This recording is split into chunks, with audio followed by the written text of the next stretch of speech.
여러분 분명히 기억을 하셔야 될 것은 예수님께서 아주 중요한 두 가지의 비전, 두 가지의 꿈이 있으셨다는 겁니다. 그것은 뭐냐면 첫 번째는 십자가를 지시는 것이고 또 하나는 교회를 세우는 것입니다. 십자가를 통해서 우리의 죄를 용서하시고 하나님께 나아갈 수 있는 길을 열어주셨죠. 또한 교회를 통해서 하나님의 뜻을 온전히 선포하고 소개하는 거룩한 공동체가 되게 하셨고 거룩한 신적인 기관이 되게 하셨어요. 사도 바울은 이 사실을 로마의 감옥에서 깊이 깨닫게 됩니다. 오늘 에베소 3장에서 바울은 하나님의 놀라운 비밀을 말하고 있어요. 하나님의 놀라운 구원의 계획들, 그 놀라운 구원의 비밀들이 교회를 통해서 펼쳐진다라는 거예요. 그 비밀을 맡은 자로서 우리를 부르시고 또 우리를 통해서 하나님의 영광을 나타내는 선한 도구로 사용하신다라고 말씀을 합니다. 우리 에베소서 3장 1절에서 4절까지 말씀을 우리 같이 한번 읽도록 하겠습니다. 시작. 이러므로 그리스도의 예수의 일로 너희 이방인을 위하여 갇힌 자 된 나 바울이 말하거니와 너희를 위하여 내게 주신 하나님의 그 은혜의 경륜을 너희가 들었을 터이라. 곧 계시로 내게 비밀을 알게 하신 것은 내가 먼저 간단히 기록함과 같으니 그것을 읽으면 내가 그리스도의 비밀을 깨달은 것을. 아멘. 자, 바울은 자신이 왜 로마에 갇혀 있는지를 말하고 있습니다. 너희 이방인을 위하여 갇힌 자 된 나 바울. 복음 전도와 교회 사역을 위해서 내가 갇히게 되었다라는 거죠. 여러분 감옥에 갇혔어요. 불편한 신세가 되었습니다. 그런데 편지를 사랑하는 지인들에게, 가족들에게 쓸 수 있는 기회가 있다면 어떤 내용의 편지를 쓰겠습니까? 자신이 지금 감옥에 갇혔고 여기저기는 어떤 상황이고 뭐가 불편하고 이게 어렵고 앞으로 재판 결과가 좀 걱정이 되고 언제쯤 나갈지 참 모르겠고 뭐 이런 여러 가지 이야기들을 할 것 같은데 이런 사적인 이야기는 전혀 하지 않습니다. 그거보다 더 중요한 주제들, 사도 바울이 지금까지 했던 여러 가지 이야기들, 1장에서 2장까지 거대한 하나님의 구원의 계획들에 대해서, 하늘의 신령한 복이 어떤 것인지, 우리를 하나님의 자녀 삼아주신 그 은총이 무엇인지, 교회를 통해서 하나님께서 이루게 되실 놀라운 구원의 섭리와 그 역사들에 대해서, 교회의 머리 되신 예수 그리스도, 또한 머릿돌 되시는 예수 그리스도를 통해서 우리가 서로 연결되고 연합되고 세워지고 성장해가는 이 놀라운 비밀들을 쭉 설명을 하는 거예요. 이것을 그리스도의 비밀이다라고 얘기합니다. 비밀이다. 이 미스테리온이라는 단어는 뭐 부정적인 어떤 의혹이나 비리 같은 그런 이야기가 아니에요. 여기서의 비밀이란 인간의 지식이나 이해로부터는 가려져 있었지만 이제는 밝혀진, 이제는 드러난 하나님의 지혜를 의미합니다. 전에는 알 수 없었고 잘 알려지지 않았지만 이제는 알게 되었다. 여러분, 이 비밀이란 단어는 에베소서의 굉장히 중요한 주제입니다. 오늘 설교의 제목이기도 하죠. 하나님의 놀라운 구원의 비밀, 그 드러난 섭리와 그 구원의 지혜들, 하나님께서 우리를 어떻게 구원하셨고 또 구원의 그 상속자로 우리를 삼아주셨고 자녀 삼아주셨고 이것을 교회를 통해서 어떻게 이루어 가시는지를 우리에게 설명하고 있죠. 5절과 6절 말씀 같이 읽습니다. 시작. 이제 그의 거룩한 사도들과 선지자들에게 성령으로 나타내신 것 같이 다른 세대에서는 사람의 아들들에게 알리지 아니하셨으니 이는 이방인들이 복음으로 말미암아 그리스도 예수 안에서 함께 상속자가 되고 함께 지체가 되고 함께 약속에 참여하는 자가 됨이라. 여러분, 이 사실은 유대인들이나 이방인들에게도 깜짝 놀랄 뉴스입니다. 엄청난 소식이에요. 과거 세대에는 잘 알려지지 않았다. 과거에는 선지자들 또한 메시아를 기다렸던 예언자들, 성도들에게는 막연하고 추상적이었던 것이었지만 이제 예수 그리스도가 이 땅에 오셔서 십자가에 달려 죽으심으로 말미암아 그 십자가와 부활의 그 사건으로 말미암아 그 모든 하나님의 구원의 비밀이, 그 신비가 풀리게 되었다라는 거예요. 이 비밀의 내용들이 알려지게 되고 그래서 이제는 이방인들도 복음 안에서 그리스도 예수 안에서 함께 상속자가 되고 함께 지체가 되고 함께 약속에 참여하는 자가 되었다라는 거예요. 여러분, 유대인과 이방인이 하나가 된다는 것, 더 구체적으로 상속자가 되고 약속의 참여자가 된다는 것, 이것은 유대인들에게는 납득할 수 없는 그런 이야기입니다. 정통 유대인들은요, 이방인들과 함께 앉아 있는 그 자체를 부정하다고 생각을 했어요. 함께 동석을 하고 함께 식사를 한다? 상종하기도 싫어하는, 상상할 수 없는 그런 일입니다. 여러분, 우리도 어떤 모르는 자리에 초청이 되어서 갑작스럽게 어떤 테이블에 누군가와 함께 앉아서 식사를 해야 된다. 그게 얼마나 어색하고 뻘쭘한 자리인지 아십니까? 뭐 차 한 잔은 마실 수 있을지 몰라도 서로 전혀 알지를 못하는데 서로 함께 식사를 한다? 대화를 나눈다? 그거 별로 내키지 않을 수가 있어요. 그런데 이방인들과 천대시하고 정말 상종하고도 싶지 않았던 그런 존재들과 같은 그런 상속자가 된다, 함께 지체가 된다. 이것은 유대인들의 입장에서 볼 때는 정말 생각하기 싫은 끔찍한 이야기예요. 특별히 상속자의 개념. 여러분, 상속자가 어떤 의미인지 아시죠? 부모님의 유산을, 그 재산을, 그 특권을 함께 받아 누릴 수 있다라는 그런 개념이에요. 제가 미국에서 공부했던 에모리 대학에 아주 유명한 설교학의 거장이셨던 프레드 크래독이라는 교수님이 계셨어요. 이분이 쓰셨던 어떤 설교집에서 제가 읽었던 내용인데 이 내용하고 아주 연결이 되어 있습니다. 그런 말씀을 하세요. 이제 예를 드는 거예요. 어느 한 유명한 변호사가 있어요. 그에게는 18살 된 외아들이 하나 있죠. 아름다운 집에서 부유한 생활을 하는 이 가정, 행복한 가정입니다. 그런데 그 변호사 된 아버지가 어느 날 갑자기 비슷한 또래의 한 남자아이를 데리고 옵니다. 그리고 자기 아들에게 인사를 시키면서 야, 인사해라. 너보다 한 살 적은데 이제 동생처럼 생각하고 잘 지내. 아빠 엄마는 이 아이를 입양을 했어. 둘째 아들처럼 생각하고 키울 작정이다. 그리고 성인이 되는 내년에는 물려받을 유산도 똑같이 나눌 거야. 자, 이제부터 둘이 사이좋게 지내라. 사이좋게 지낼 수가 있겠습니까? 여러분, 상상이 되시겠어요? 이해가 되시겠어요? 만약 어느 날 이런 이야기를 들었을 때 그 아들이 받을 충격을 한번 생각해 보라는 거예요. 어릴 때부터 자기만이 이 집의 아들이었고 아빠와 여름에는 함께 캠프도 갔고 외아들로서의 온갖 특권과 사랑을 받았고 때론 힘든 일이 있을 때 아들로서 잔디도 깎고 집안일도 돕고 아들로서 역할과 의무를 다했는데 전혀 알지도 못하는 한 아이가 집에 들어와서 동생이 된다니, 그리고 내년에는 아버지의 그 유산을 똑같이 나눈다니, 그가 받을 그 충격이 얼마나 크겠습니까? 여러분, 바로 그런 거예요. 유대인과 이방인들이 함께 상속자가 된다는 것은 유대인들은 상상할 수 없는 그런 일입니다. 반대로 이방인들의 입장에서는 말할 수 없는 벅찬 은혜죠.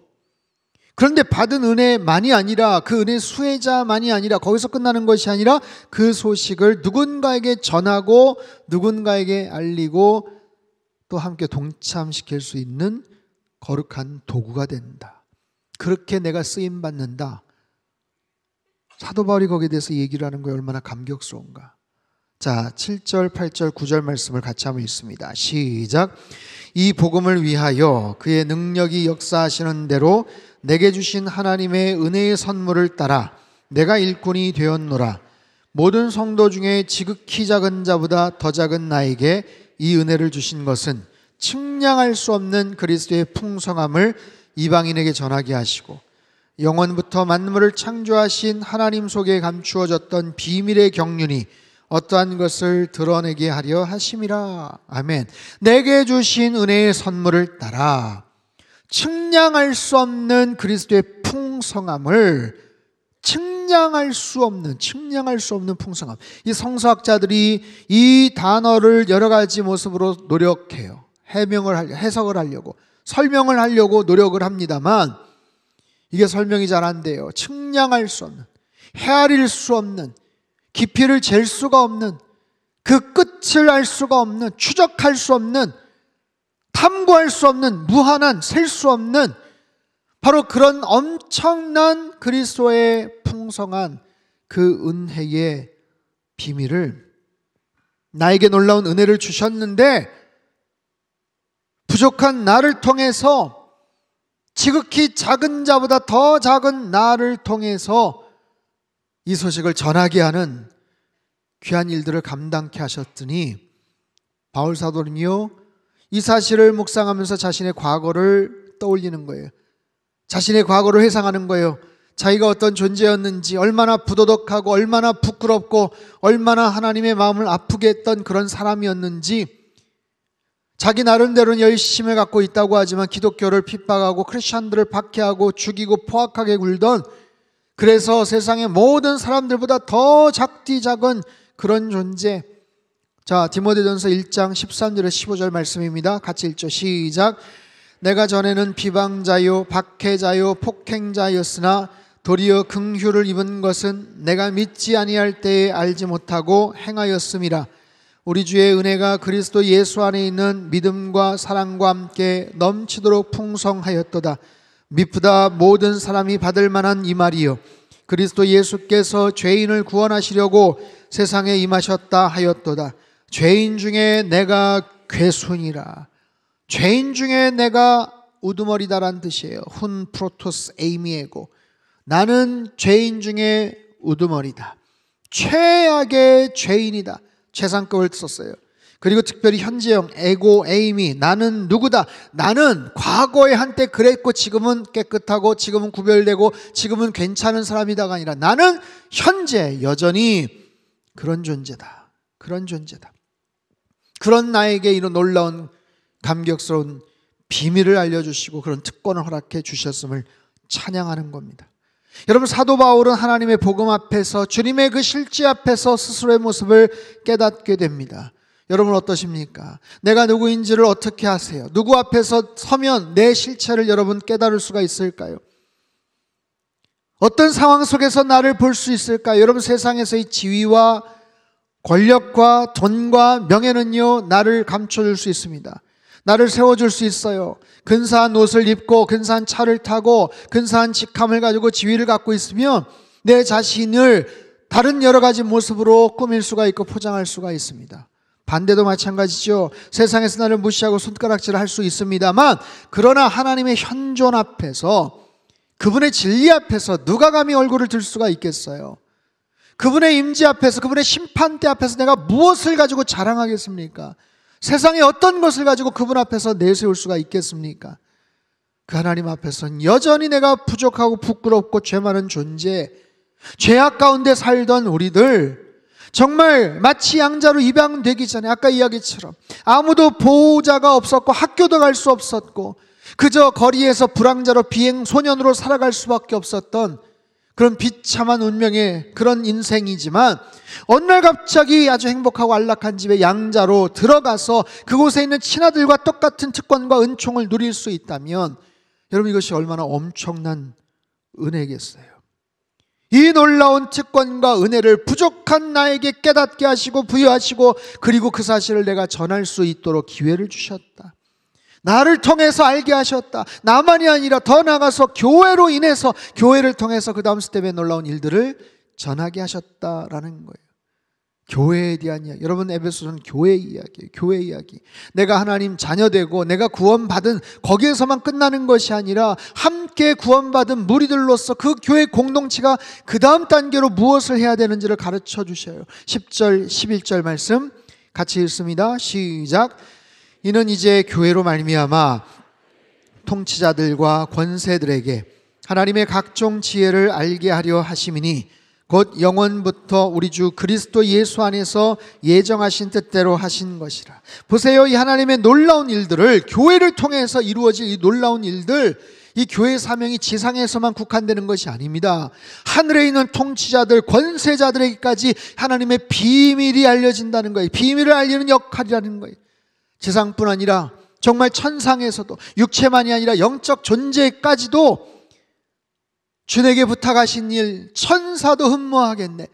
천사들까지도, 영적 존재들까지도 깜짝 놀랄 그 놀라운 일들을 우리를 통해서, 이 교회 공동체를 통해서 하나님께서 허락해 주셨다라는 거예요.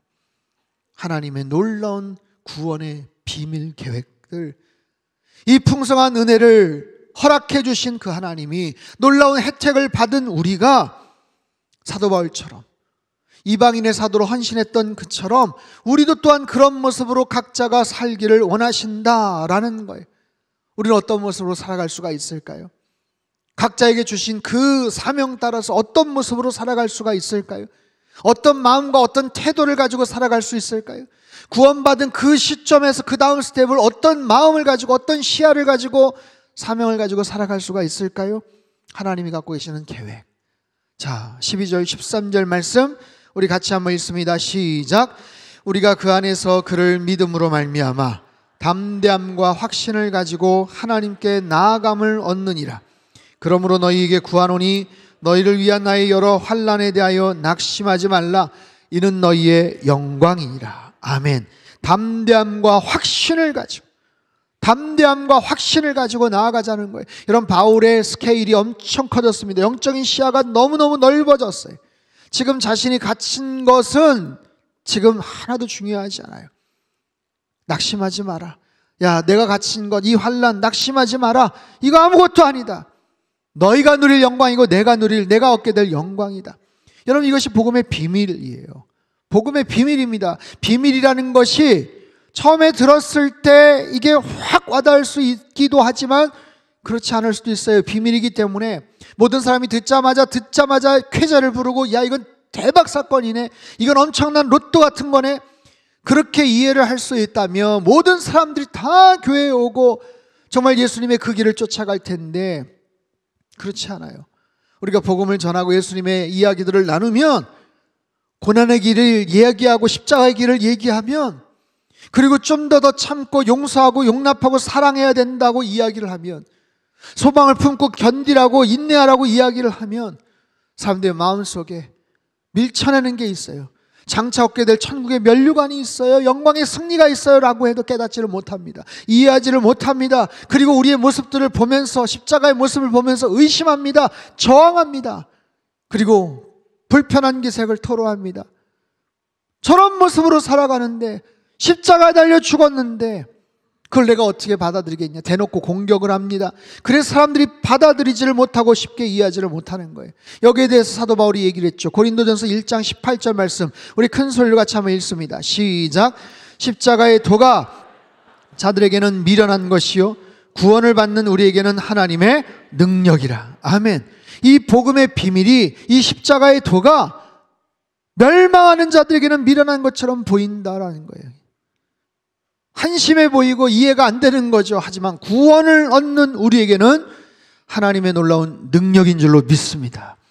이런 확신을 가지고, 이런 담대함을 가지고 살아가는 것, 이 확신을 가지고 믿음을 가지고 복음을 전하는 일에 쓰임받는 것, 이것이 얼마나 소중한 일인가. 내가 할 수 있는 최선을 다해서 예수 그리스도의 복음을 전하고 주님의 사랑을 전하고 십자가의 구원의 은총을 전하는 것이 얼마나 소중한 일인가. 엊그제 금요일 저녁에 일산의 킨텍스라는 8천여 명 들어가는 큰 행사장에서 복음의 전함이라는 기관에서 주최하는 블레싱 대한민국 페스티벌이 있었어요. 사진을 보신 분들 있겠지만 이틀 전에 있었던 큰 행사였습니다. 여러분, 작년인가요? 재작년에 우리 복음 명함도 제작을 했고요. 우리 주보에 있는 들어볼까, 그거 만들어서 계속해서 올리는 그런 채널 기관입니다. 한 23명 정도의 직원이 있고요. 평촌 세중앙교회 고정민 장로님이 대표이사로 있는 단체예요. 이것은 예수님의 복음을 보다 더 효과적으로 열정적으로 알리기 위해서 설립이 되었고 후원금을 통해서 그 일들을 계속해서 진행해 갑니다. 한때 전국 방방곡곡의 버스에다가 그 예수님 소개하는 거 있었고, 들어볼까도 마찬가지지만 여러분, 우리 외벽에도 있잖아요. 당신이 더 행복했으면 좋겠습니다. It's okay with Jesus. 여러분, 그 스티커들 또 붙이고 다니시기도 하잖아요. 바로 그거예요. 그런 모습으로 전국 곳곳에, 제주도부터 온 지역마다 이 귀한 사역들을 계속해서 해왔고, 작년에는 미주 지역, 미국 서부 지역을 쭉 했고, 이제 올해는 동부 지역, 그리고 내년에 일본 지역에 가서 복음을 전하는, 전 세계를 그렇게 복음 전하는 일에 사명을 갖고 일을 하는 그런 기관이고 단체예요. 지금까지 해왔던 것들을 결산을 하면서 하나님을 기뻐하며 찬양하는 축제의 자리, 예배의 자리 마련이 되었어요. 70여 명의 목회자들, 또 여러 참석한 셀럽들, 여러 기관의 대표들, 청주에서 일산까지 거리도 있고 해서 사실 성도님들 같이 갑시다 라고 말하기가 참 어려웠어요. 한 30여 명 참석을 했고 저도 참석을 했습니다. 다른 순서 없어요. 그냥 가서 성가대로 그냥 봉사하는 거예요. 찬양 두 곡 하는 거예요. 근데 여기에 너무 큰 은혜가 있었어요. 그 소개 영상 짧게 편집을 했는데 잠깐 한번 보시죠.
많은 분들이 우리 목사님 도대체 어디에 있는가 하고 찾아보신, 믿음의 눈을 가지신 분들은 아마 보셨을 건데 저 뒤쪽에 어디 있었어요. 여러분 그 스쳐 지나가면서도 아시는 목사님들, 우리 교회 오셨던 안호성 목사님도 계셨고, 뭐 김문은 목사님, 한기채 목사님, 뭐 길요나 목사님, 황덕영 목사, 황성은 목사님, 이건호 목사님, 해외 권준 목사님, 또 류웅열 목사님, 국민일보, 규장 대표, 월드비전, 기아대책 각 대표들, 회장님들, 오정현 목사님도 오셔서 같이 쓰셨고, 7, 8천여 명이 가득 찼고, 한 70여 명 또 셀럽들 같이 해서 한 100여 명이 같이 와서 행사를 진행했어요. 정말 전국 곳곳에서 교단장과 뭐 총회장과 정말 기라성 같은 그런 목사님들이 오셔서 내 순서 어디 있냐, 나 뭐 하면 되냐, 그냥 찬양 두고 가시면 됩니다. 그게 그렇게 은혜가 되더라고요. 행사는 8시인데요 그거 한다고 리허설 4시까지 오라는 거예요. 금요일 날 저녁에 다 집회도 있고 행사도 있고 막 바쁜데 어떻게, 4시까지 그 어렵다, 아마 다 안 갈 거다. 사실 그랬어요. 그냥 그 전에 그냥 맞춰서 가겠다 했는데 전화가 계속 오는 거예요. 다 오신다고 했다, 목사님 오셔야 된다. 그래서 급하게 KTX 알아보니까 행신역까지 입석밖에 겨우 없어가지고 가까스로 1시간 늦게 갔더니 정말 거의 다 오셔가지고 열심히 연습을 막 하시더라고요.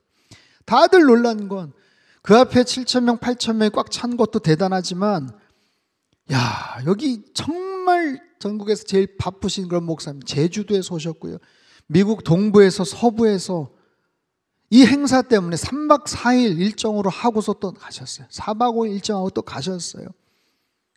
근데 그 마음속에 한결같은 그 마음이 뭐냐면, 자신의 이름을 드러내거나 내가 누군데, 내가 어디 기관에 뭔데 순서 맞고, 이게 아니라 오직 예수님의 이름만을 높여드리는 거, 하나님의 이름만을 높여드리는 그 마음들, 그 수고와 그 헌신의 감명을 받고 다 참석을 했어요.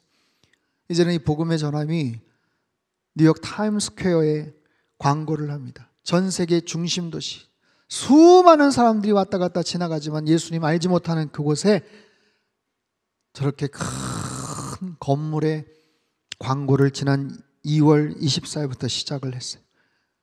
6개월 동안. 그럼 저 광고비가 얼마인지 아세요? 광고주가 건물주가 공짜로 하라고, 그게 아닙니다.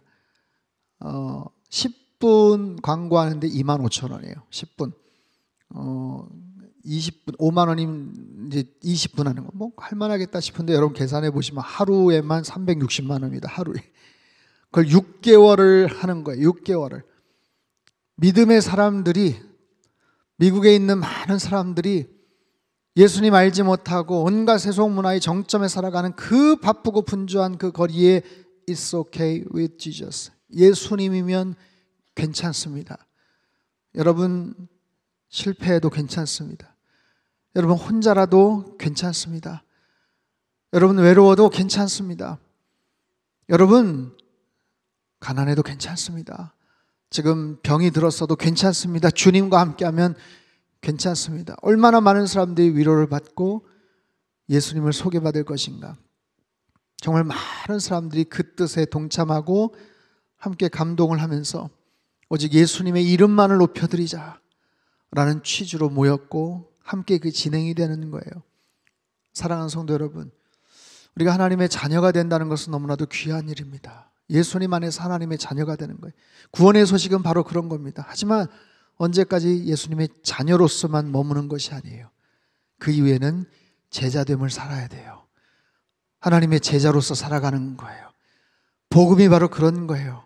예수 믿고 복 받고 예수 믿고 천국 가는 것, 거기에서만 머무는 것이 아니라 그 사실로 인해서 내가 얼마나 부끄러운 존재고 얼마나 부족한 존재인데 그런 나를 사용하셔서 하나님의 귀한 복음의 사역자로 우리를 사용하신다는 것, 그런 사람들이 모여서 한 교회가 되고 그 교회를 통해서 이 세상의 논리와 여러 가지 세상의 그러한 세속적인 가치 속에서 사람들이 추구하고 달려가는 그곳에 예수님만이 우리의 참된 소망이요 구원이요 생명임을 증거하는 것, 그런 모습으로 살아가는 것, 그리고 그런 일들을 마음껏 알리는 것이 바로 하나님의 사람들의 역할이고 이 땅의 모든 교회가 해야 될 사명이라고 지금 말씀하셔요. 여러분, 좋은 교회란 어떤 교회일까요? 모든 시스템이 잘 갖추어져서 내 자신 드러내지 않아도, 바쁘고 분주하게 일하지 않아도 그저 편안하고 안락한 유람선과 같은 그런 교회가 좋은 교회가 아니에요. 선원들과 스태프들은 열심히 땀을 흘려 일하지만 관광객들은 그저 쉬고 노는 그런 모습이 아니라는 거예요. 좋은 교회란 마치 군함과도 같아야 돼요. 싸우는 거예요. 각자 위치에서 정해진 자리에서 맡겨진 일들을 위해서 최선을 다해서 반짝반짝거리는 눈빛을 가지고 싸우는 군함과 같은, 복음의 전함과 같은 거예요. 이 지역의 어떤 특정한 건물과 공간으로서의 교회가 교회의 전부가 아니에요. 세상에 얼마나 다양한 모습의 교회들이 있는지 몰라요. 이번에 지리키도 갔다 왔지만 광야 지하 동굴에서 굴을 파고 숨죽이면서 햇빛 보기를 포기하면서도 믿음을 지키고 공동체 생활을 했던 갑바도기아 테린 구유의 지하 8층 10층 그 지하에서 숨죽여 살았던 믿음의 사람들, 그들도 교회 공동체예요. 이제 잡혀 끌려나가면, 이제 이름이 호명이 되면 원형 경기장에 나가서 사자밥이 되겠지만 그럼에도 끝까지 믿음을 잃지 않고 서로에게 응원과 신뢰와 사랑의 눈빛을 교감했던 초대교회 믿음의 사람들, 그들의 모습도 교회예요. 엊그제 7-8천 명 모여서 함께 예배를 드리고 찬양을 했고 아무도 자신의 이름을 드러내려고 하지 않았어요. 왜 내 이름이 빠졌냐고 뭐라고 항의하지 않았어요. 오직 예수 그리스도의 이름만을 드러내고 그분이 지금까지 행하셨던 놀라운 일들을 함께 찬양하고 앞으로 행하실 놀라운 일들, 미주 지역만이 아니라 뉴욕만이 아니라 일본, 태국 또 다른 여러 세계 곳곳에 앞으로 복음 전한 일에 헌신하겠노라고 다짐했던 그 아름다운 모습들이 바로 교회예요. 예수 그리스도를 모퉁이 돌로 삼아 서로 강력하게 서로 연대가 되고 서로 연합이 되고 서로 성장하고 서로 세워져 가는 아름다운 그런 교회, 저는 우리 상당교회가 그런 아름다운 그런 영적인 그런 선교적 교회 공동체의 정체성을 가지고 더욱더 힘있게 세워져가고 하나님의 기쁨이 되는 그런 귀한 교회 되기를 주님의 이름으로 축복합니다. 그러려면 어떻게 해야 돼요? 여러분 한 분 한 분이 바르게 세워져야 돼요. 여러분 한 분 한 분이 사역자예요. 여러분 한 분 한 분이 움직이는 교회인 거예요. 하나님은 저와 여러분을 사랑하시는 줄 믿습니다. 우리에게 말씀하세요. 주님의 교회가 되라고 말씀하세요. 건강한 교회가 되라고 말씀하세요. 복음의 능력을 계속해서 뿜어낼 수 있는 그런 교회, 영적인 자신감과 확신을 가지고 살아계신 예수 그리스도를 증거할 수 있는 움직이는 교회, 선교적 교회로 여러분 일상에서 일터에서 일터 선교사로 그렇게 부름받아 쓰임받을 수 있는 하나님의 거룩한 교회 공동체가 되고 하나님의 기쁨이 되는 우리 남은 평생의 삶을 하나님 앞에 내어드리는 저와 여러분의 삶이 되시길 주님의 이름으로 축복합니다. 하나님 아버지, 주님만이 우리의 소망이요 생명인 줄 믿습니다. 주님의 이름만이 존귀히 여김을 받아야 됨을 믿습니다. 우리를 죄 가운데서 불러주시고 자녀 삼아주시고 지금까지 많은 은혜를 허락해 주셨습니다. 받은 은혜 소모하지 않게 하시고 망각하지 않게 하시고 맡겨주신 사명 따라 열심히 살아가는 우리 모두가 되게 하여 주시옵소서. 자녀됨의 축복이 있다면 이제는 제자됨의 사명을 가지고 하나님 그 귀한 복음의 비밀들을 알리며 소개하며 살게 하시고 예수 그리스도를 모퉁이 돌로 삼아 서로 연합하고 연결되어 서로 세워지고 부흥하고 회복되는 하나님의 거룩한 교회, 움직이는 교회로서 하나님 그 역할들을 잘 감당하는 우리 모두가 되게 하시고 선교적 교회 우리 상담교회 되도록 축복하여 주시옵소서. 존귀하신 예수님의 이름으로 감사하며 기도하옵나이다.